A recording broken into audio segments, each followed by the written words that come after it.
هلا مع شركة سبيكتروم. شركة سبيكتروم لنا تاريخ محتوياها في تاريخ البترول اللبناني مع مستر بيتر براونينج ستاف شركة سبيكتروم. تفضل.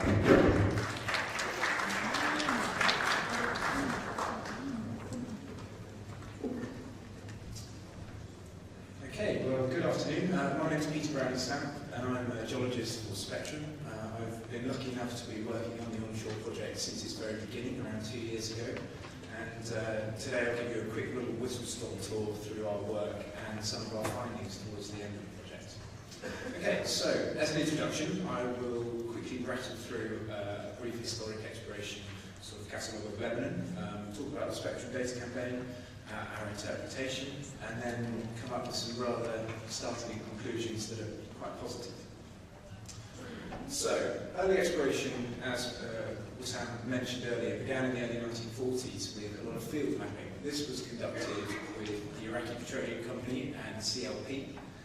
They concentrated mainly on three areas: the Baalbek permit, the Carter structure, and the northern Bekaa. As you can see from the lower middle left-hand picture, the geologists in those days were a bit tougher than we are now, and they insist in camping in snow. They could stay in lovely hotels like this.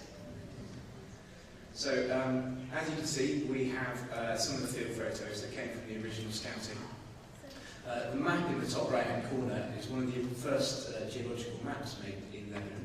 This was made by Dougal in 1952, and it basically forms a backbone of most of the exploration work we do to this day. So, historically in Lebanon, as Wasim had mentioned it previously, we have 7 exploration wells between 1947 and 1967. The deepest of these wells penetrated the Middle Jurassic Formation. Sadly, these wells were fairly unsuccessful. They never encountered commercial hydrocarbons. They did, however, have really positive shows, lots of gas and bitumen. Also, as you can see, technology and things has improved greatly, and I'm not sure you'd be allowed to go on the website now wearing a full suit and hat. So, the blade that's been chased around Lebanon has generally been shallow, and they've been focusing on units from Cretaceous to Jurassic in age. The problems that are associated with these are genuinely due to meteoric flushing. So you have rainwater basically interacting with your reservoir fluids. You also have no seal level because there's very little sediment above sealing the hydrocarbons in place. As we previously mentioned, the poor subsurface control is mainly due to technology that they had between 1947 and 1967. So we take on board the shallow play, and Spectrum analysed a lot of the older work done, and we came to the conclusion that the best thing to do would be to obviously look deeper. So we came up with a deeper play conclusion, and as previously mentioned, we have some really encouraging results in Syria in the Palmyrite Basin, which is just next door. So what we have is we have a Triassic succession, which towards Syria, going in towards Jordan, is fairly thin, and it's actually thickening actively towards Lebanon.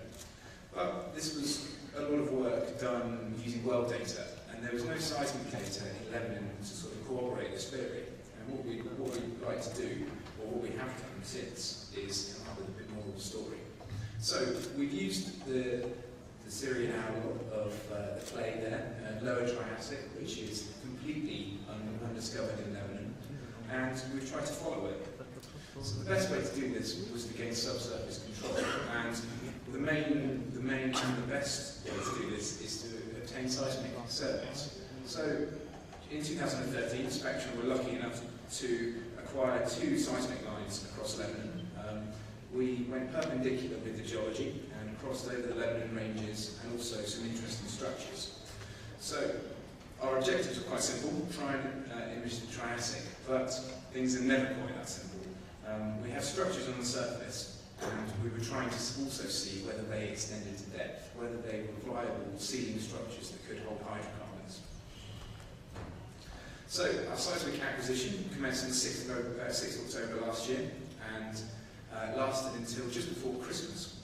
We shot 2 lines, the first one starting in Petroleum and then ending just in the Bekaa Valley. And this one was one of the most important lines, as it would some of the key structures in Lebanon and we'll be able to image those and get some interpretation on them to whether they were viable. Line 2 is also a very, very key line, and that one started in Beirut and went across into the Bekaa Valley.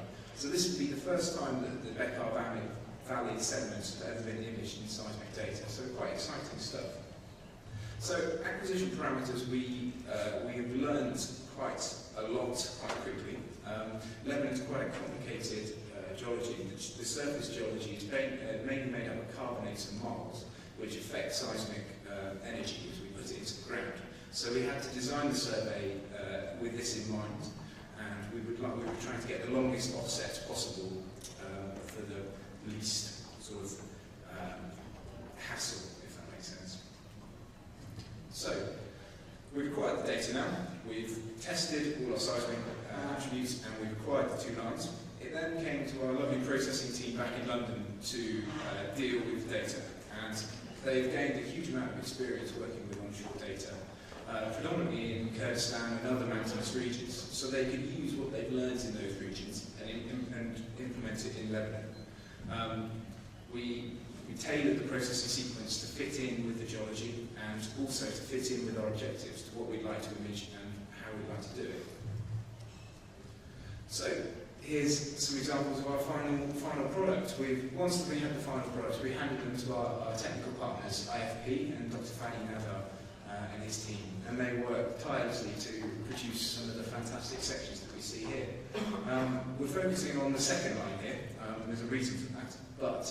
So the second line here we can see starting off with Beirut on the left-hand side and going across the Bekaa on the right-hand side. The images below show some of the sections, and as you can see, seismic in some of the areas suffered from the carbonates quite a lot, so we had to do a lot of processing to maximise the available data. Interestingly, the seismic section on the left-hand side here shows the Triassic. So this is the first time that the Triassic's ever been imaged in Lebanon. The second section here on the right-hand side gives a little bit more detail on the Yemeni fault, which is quite a key fault in Lebanon. It's basically an extension of the Dead Sea system, and this is also the first time that this has been imaged. So another exciting slide. To the right of the fault, we can see the sediments of the Bekaa and the huge sedimentary fill that we've got. So we're now going to look at the first line. So I've done that the wrong way around, but there is a reason. The left-hand side here is the reason. We're going over a structure called the Carter structure. It's quite an important structure. It's consistently been studied, but we'll look at that in a second. The right-hand side here shows some of the fault problems that we have. So that's a sort of overview of the seismic data and our interpretation of what we've seen. But let's focus a little bit more on the Carter structure.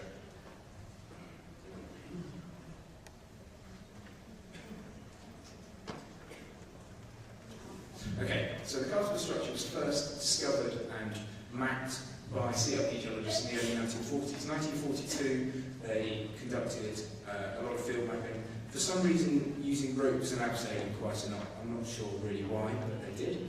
And they mapped it quite well, and they predicted it to hold gas condensate or oil, which, given the technology and the available data they had, was a pretty good guess, if I'm honest.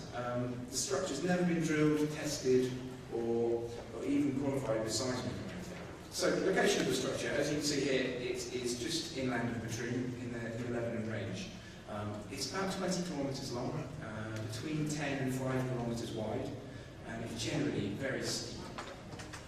So it was originally hypothesised to be a horse structure, but further work has actually clarified that it is a box fault. It's nothing to do with there's not two bounding faults either side of it. The structure has got a closure of about 1,000 metres, which is pretty remarkable. That's almost the same size as North Sea oil fields.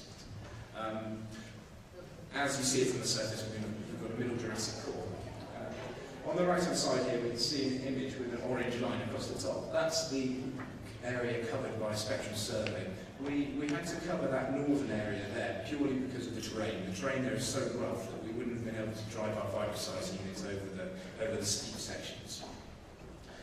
The left-hand image is some work done in probably the early 1970s by Beydoun, and he hypothesised what would happen if you drilled the structure. He came up with the drilling position just where the blue dot is on the right-hand image. I can't pronounce the name, I'm not even trying. So, what can we say about the structure? What's our seismic? What have we found out about the structure with our seismic? Okay, we've only sort of skirted over the northern edge of the structure. That's the first thing to bear in mind. But from what we've seen, we've got quite a viable system working. We've basically achieved all of our objectives. We've imaged the Triassic. We've found out there's no detaching faults, and we've also found hints of deep Permian potential. So what we're saying is this structure is not a structure anymore. It's now a valid prospect that could be drilled with and could be investigated further. We have worked quite closely with L.P.A, and we worked on different things, basically summarising what would happen if you did drill the structure. On the right-hand column, this is what we kind of expected if you drilled it, but it's obviously very rough from our seismic work. We also have come to the conclusion that the Jurassic and the Triassic are actively thickening towards Lebanon. And this isn't a bad thing at all. The more Triassic and Jurassic section you have, the better the seal, potentially the better your hydrocarbon system is going to be. And what can we say? Well, more than likely, the cartable structure is going to be full of gas condensate. So, a really positive outcome there. So, in summary, we've confirmed the deep Triassic play. We've potentially confirmed the deep Triassic system that needs a little bit more investigation. We've got a working hydrocarbon system, and basically the future looks really positive for onshore Lebanon. Thank you.